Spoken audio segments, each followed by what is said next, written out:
Archery. Archery has been around for roughly 10,000 years. The oldest indication of archery has come from Hamburg, Germany. The arrows were made of pine and were 6 to 8 inches long with a flint-like tip. The Greek god Apollo is the god of archery. Archery was used mostly in warfare and hunting until the innovation of firearms, which made archery not as common. There's 3 types of bows: the longbow, recurve bow, and your compound bow.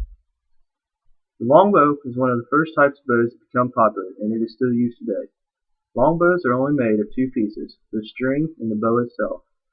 It can also be considered the most difficult bows to aim and fire, because you are only depending on a rubber band for aiming and shooting. The length is from 67 inches to 78 inches, and is up to 2 inches thick at the riser. The length was more or less fitted for the individual user. Draw weights ranged from 80 to 120 pounds.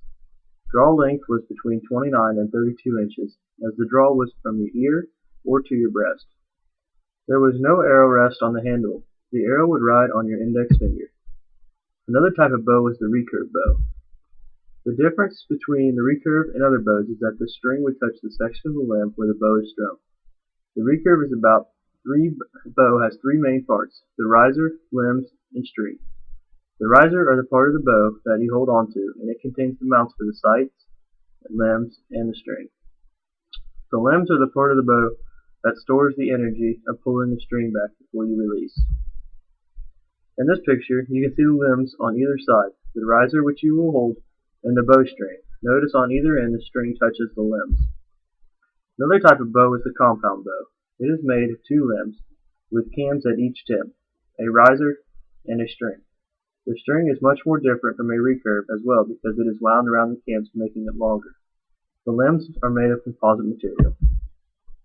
A compound bow is much more different from a recurve bow, as in most cases it cannot be taken down for storage, so it stays as one unit. A compound bow may also be easier to fire than a recurve bow, as when the string is pulled back past a point, the force is taken in by the cams at the tips of each limb. That makes this type of bow good for hunting, as you can keep it held back for as long as you like before you release. Notice on either end of the limbs of a compound bow it has the cams. Those would make it easier to pull the bow back. When setting up a compound bow, you can adjust how far you pull the string back. It's called your draw length. So say you're 6 feet tall. Your draw length would be between 28.5 and 29 inches long. So when the figure on the left is not pulling the bow back, and there is no energy stored in it. When the figure on the right has the bow put full draw, he has as much energy stored in the bow as possible.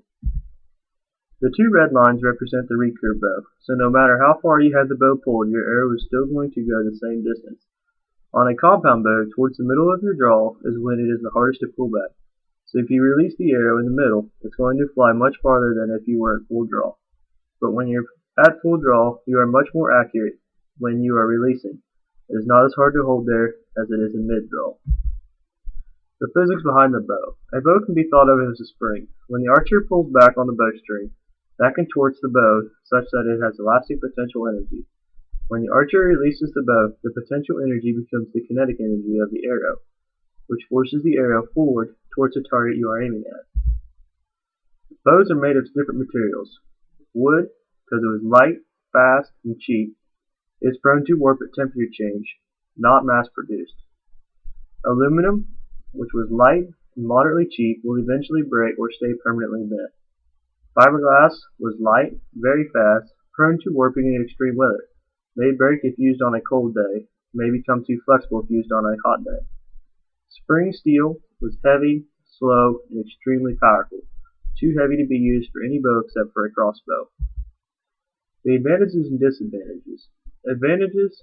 As far as advantages go for the bow, they are great for hunting because they are very quiet and accurate. Bows have multi-use. They can be used as a weapon, hunting, or bow fishing. You can reuse your arrows. The disadvantages is that it requires a lot of practice and a lot of skill. The outcome of bows. The longbow has changed the way wars were fought. The reason for the recurve bow was developed was because in early times they were trying to come up with a much more accurate bow.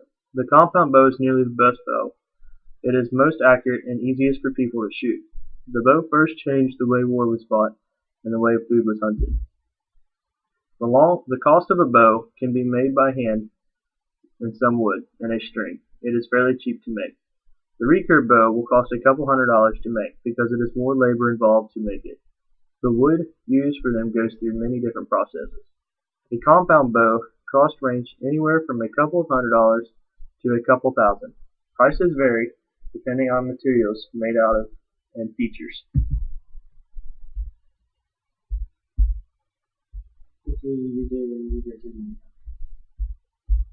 Now what?